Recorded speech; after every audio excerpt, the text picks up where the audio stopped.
नमस्कार, capital TV देख रहे हैं आप और मैं हूं आपके साथ शिवानी रतूड़ी। देश की सांस्कृतिक पहचान और प्राचीन परंपराओं को राष्ट्रीय स्तर पर सम्मानित करने की दिशा में एक महत्वपूर्ण पहल के तहत हिंदू नव वर्ष को राष्ट्रीय अवकाश घोषित करने की अपील चर्चा में है। हिंदू नव वर्ष महज एक धार्मिक उत्सव नहीं है, बल्कि भारत की हजारों साल पुरानी पंचांग प्रणाली और सांस्कृतिक निरंतरता का प्रतीक है, जिस दिवस को पूरा सम्मान दिया जाना चाहिए। इसी कड़ी में सुप्रीम कोर्ट के सीनियर वकील अश्विनी उपाध्याय ने अपनी राय रखी है। देखिए क्या कह रहे हैं अश्विनी उपाध्याय। जिन देशों में 50% ज्यादा क्रिश्चियन होते हैं वहां पे क्रिश्चियन न्यू ईयर पे छुट्टी होती है। जिन देशों में 50% ज्यादा मुसलमान हैं वहां पे इस्लामिक न्यू ईयर पे छुट्टी होती है। जहां 50% ज्यादा यहूदी हैं वहां यहूदी नव वर्ष पे छुट्टी होती है। लेकिन हिंदुस्तान में जहां 80% हिंदू हैं यहाँ भारतीय नववर्ष जो नवरात्र का प्रथम दिन है उस पर कोई छुट्टी नहीं होती। बाकी जो नववर्ष हैं, चाहे क्रिश्चियन न्यू ईयर है, चाहे इस्लामिक न्यू ईयर है, चाहे यहूदी न्यू ईयर, उसमें कोई पूजा पाठ नहीं होता, व्रत नहीं होता, तप नहीं होता, यज्ञ नहीं होता, हवन नहीं होता। इसके बावजूद छुट्टी है। और भारत में भारतीय नववर्ष जिस नवरात्र का प्रथम दिन, जिस दिन पूरे परिवार सहित लोग पूजा करते हैं, व्रत रखते हैं, मंदिर जाना होता है, यज्ञ करना होता है, हवन करना होता है, दुर्गा सप्तशती का पाठ करना होता है, आरती करनी होती है, इसके बावजूद छुट्टी नहीं होती है। यह भारत की स्थिति है। जानते हैं क्यों? क्योंकि ज्यादातर लोग दल गुलाम हो चुके हैं। न नेता इसके ऊपर आवाज उठा रहे हैं, न अभिनेता बोल रहे हैं, न लेखक बोल रहे हैं, न बुद्धिजीवी बोल रहे हैं, न पत्रकार बोल रहे हैं, न कलमकार बोल रहे हैं, न सामाजिक संगठन इसके ऊपर कोई चर्चा कर रहे हैं। पूरी दुनिया में भारत की पहचान भगवान श्री राम से है। पूरी दुनिया में भगवान श्री राम के आदर्शों के ऊपर चर्चा हो रही है, रामायण के ऊपर चर्चा हो रही है। लेकिन भारत में न तो प्राइमरी और जूनियर हाई स्कूल में रामायण पढ़ा जाता है, न भगवान श्री राम के नाम पे कोई एयरपोर्ट है, और न भगवान श्री राम की जो जयंती जिसको रामनवमी कहते हैं वो भी राष्ट्रीय अवकाश नहीं है। हाँ, नेताओं के नाम पे भारत में राष्ट्रीय अवकाश है। किन नेताओं के नाम पे राष्ट्रीय अवकाश है वो आप खुद ही गूगल करके देख लीजिए, मैं उस पर कहना नहीं चाहूंगा। जबकि उन नेताओं पे राष्ट्रीय अवकाश करने का क्या मतलब मुझे समझ में नहीं आ रहा। क्यों छुट्टी करते हैं समझ में नहीं आ रहा। अरे छुट्टी तो होनी चाहिए। राष्ट्रीय अवकाश तो रामनवमी के दिन होना चाहिए। राष्ट्रीय अवकाश तो कृष्ण जन्माष्टमी के दिन होना चाहिए। राष्ट्रीय अवकाश तो भगवान महावीर की जयंती पे होना चाहिए। राष्ट्रीय अवकाश तो बुद्ध जयंती पे होना चाहिए। राष्ट्रीय अवकाश तो आर्य समाज के संस्थापक स्वामी दयानंद सरस्वती जी की जयंती पे होना चाहिए। राष्ट्रीय अवकाश तो हमारे गुरु गोविंद सिंह जी की जयंती पे होना चाहिए। लेकिन नहीं, इनके नाम पे नहीं है। हाँ, नेताओं के नाम पे राष्ट्रीय अवकाश होगा। नेताओं की जन्मतिथि जयंती पे भी राष्ट्रीय अवकाश होगा, नेताओं की पुण्यतिथि पे भी राष्ट्रीय अवकाश होगा। भारत की पहचान पूरी दुनिया में भगवान कृष्ण से है। पूरी दुनिया में भगवान कृष्ण के ऊपर बात हो रही है। पूरी दुनिया में इस्कॉन मंदिर बने हुए हैं। पूरी दुनिया में भगवत गीता के ऊपर चर्चा हो रही है। इसके बावजूद भारत में आज तक प्राइमरी स्कूल और जूनियर हाई स्कूल में भगवत गीता को शामिल नहीं किया गया है। आज तक भगवान श्री कृष्ण के नाम पे एक भी इंटरनेशनल एयरपोर्ट नहीं बनाया गया। आज तक कृष्ण जन्माष्टमी को राष्ट्रीय अवकाश घोषित नहीं किया गया। पूरी दुनिया में भारत की पहचान भगवान बुद्ध से है। भारत भगवान बुद्ध की कर्मभूमि है। पूरी दुनिया के लोग कुशीनगर आते हैं, सारनाथ आते हैं, बोधगया आते हैं।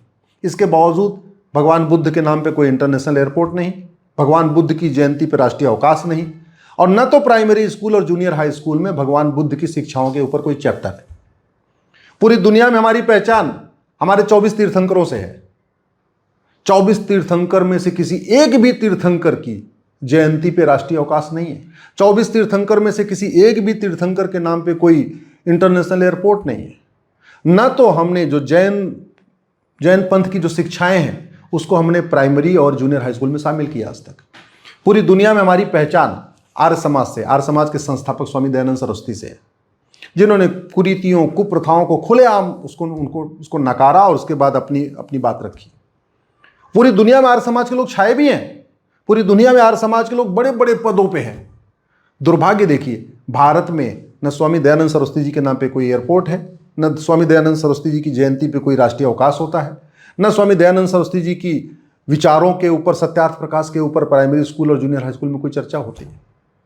पूरी दुनिया में हमारी पहचान 10 गुरुओं से है। 10 गुरु में से किसी एक भी, चाहे गुरु तेग बहादुर जी हों या गुरु गोविंद सिंह जी हों, किसी एक भी गुरु के नाम पे कोई इंटरनेशनल एयरपोर्ट नहीं है।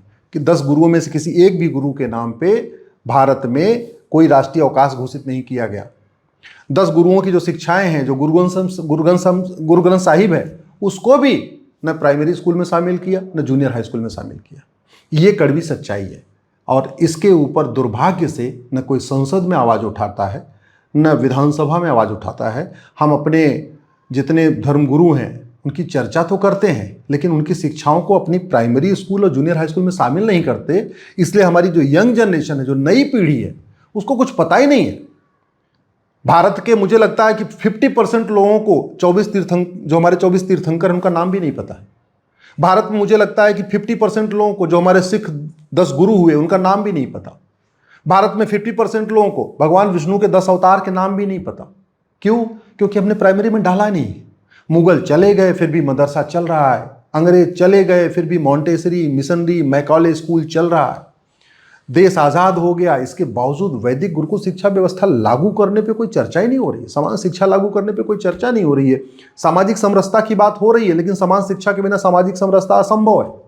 देश की एकता अखंडता की बात हो रही है, लेकिन समान शिक्षा के बिना, वैदिक गुरुकुल शिक्षा के बिना देश की एकता अखंडता असंभव है।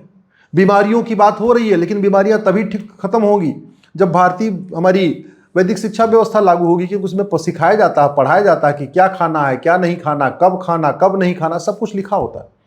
मैं आप लोगों से हाथ जोड़ के निवेदन कर रहा हूँ, दल गुलामी छोड़िए, पार्टियों की गुलामी छोड़िए, कुछ समय के लिए सनातनी बनिए, कुछ समय के लिए हिंदू बनिए, कुछ समय के लिए भारतीय बनिए, और जितनी इस तरीके की चीज़ें चल रही उनके खिलाफ खुल के लिखना शुरू करिए, खुल के बोलना शुरू करिए, पब्लिकली बोलना शुरू करिए।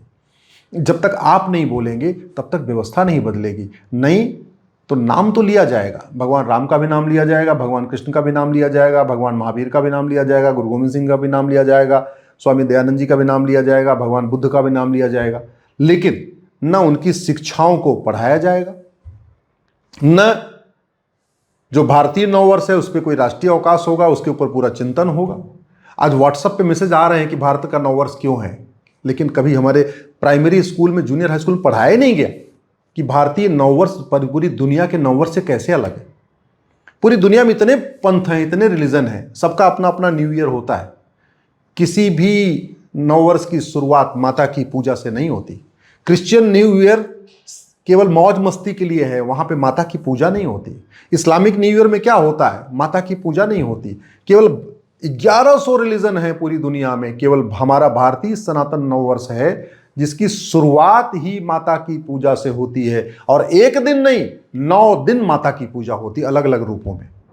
हमारे यहाँ कन्या नववर्ष की शुरुआत कन्या पूजन से होती है, हमारे यहाँ नववर्ष की शुरुआत माँ की पूजा से होती है, हमारे यहाँ नववर्ष की शुरुआत व्रत से होती है, जप से होती है, यज्ञ से होती है, हवन से होती है, पाठ से होती है, तपस्या से होती है। ऐसा कहीं पूरी दुनिया में है नहीं।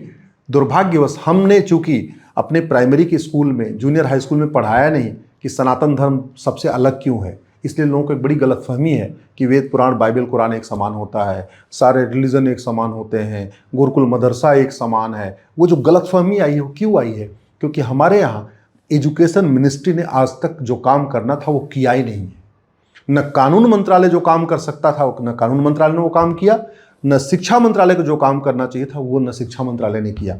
इसलिए कह रहा हूँ, अगर भारत की संस्कृति को मजबूत करना है, भारत की परंपराओं को आगे बढ़ाना है, भारत की जो हमारी ज्ञान परंपरा रही, हमारी संस्कृति रही वसुधैव कुटुंबकम की, उसको आगे बढ़ाने के लिए शिक्षा मंत्रालय और कानून मंत्रालय को अपना कर्तव्य निभाना होगा। जब तक ये नहीं होगा तब तक ये गलतफहमी बनी रहेगी कि सारे मजहब एक समान, सारे रिलीजन एक समान, सारी किताबें एक समान, गुरुकुल मदरसा एक समान। ये गलतफहमी तभी ठीक हो सकती है जब एजुकेशन मिनिस्ट्री और लॉ मिनिस्ट्री अपना काम ढंग से करें। सांस्कृतिक विरासत और प्राचीन परंपराओं को केवल प्रतीकात्मक रूप से नहीं बल्कि व्यवहारिक रूप से भी सम्मान दिया जाना चाहिए। साथ ही सनातन धर्म को बढ़ावा देने के लिए अब हिंदू नववर्ष के तहत छुट्टी की मांग जोर पकड़ रही है।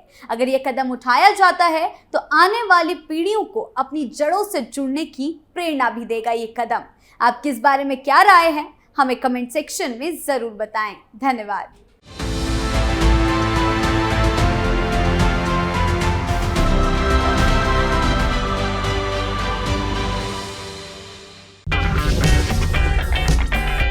अगर आपको हमारा वीडियो पसंद आया हो तो इसे लाइक करें, हमारे चैनल को सब्सक्राइब करें और हाँ, बेल आइकन दबाना ना भूलें ताकि आप तक हमारे वीडियो की नोटिफिकेशन पहुंचती रहे।